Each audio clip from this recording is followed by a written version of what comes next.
Il était une fois, dans un royaume où même les ombres avaient perdu leur éclat, un squelette nommé Mortimer. Et ce squelette, c'est moi. Jadis vivant, vibrant d'énergie, me voilà réduit à errer dans une existence dénudée de chair et d'espoir. Chaque nuit, je traîne mes os le long des rues pavées, enveloppé dans mon manteau usé, une cigarette éternelle coincée entre mes mâchoires. Chaque pas que je fais résonne comme un écho de mon passé, tandis que chaque nuage de fumée s'élève comme un soupir de résignation. J'ai tout perdu, l'amour, les rêves et même le goût de la vie. Ma solitude est mon seul compagnon, et la fumée est ma seule consolation. Je me souviens des jours où j'avais des ambitions, où je croyais encore en quelque chose de plus grand que moi-même. Aujourd'hui, tout cela semble aussi irréel qu'un mirage. Dans cette nuit obscure, je suis un spectre parmi les vivants, invisible et oublié.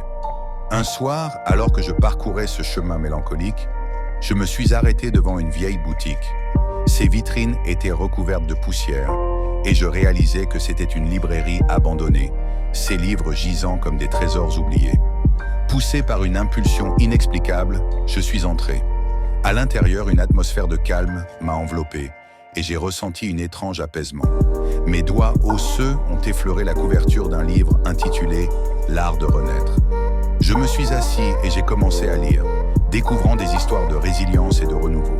Chaque page parlait de ceux qui, malgré les épreuves et les pertes, avaient trouvé la force de se relever. Un passage en particulier a résonné en moi. Même les os les plus brisés peuvent bâtir des fondations solides. À cet instant, quelque chose a changé en moi. J'ai compris que même un squelette pouvait avoir une seconde chance. Ma vie, bien que décharnée, avait encore un sens. Je me suis redressé, j'ai éteint ma cigarette et je suis sorti de la librairie avec une nouvelle détermination. J'ai décidé de m'engager dans une quête, celle de redonner vie à mes rêves. J'ai réalisé que pour retrouver mon éclat, je devais d'abord accepter mes échecs et les voir comme des leçons.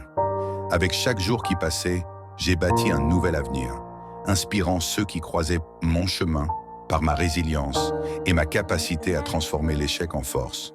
Ainsi, je suis devenu un symbole d'espoir, prouvant que même les âmes les plus déchues peuvent renaître de leurs cendres.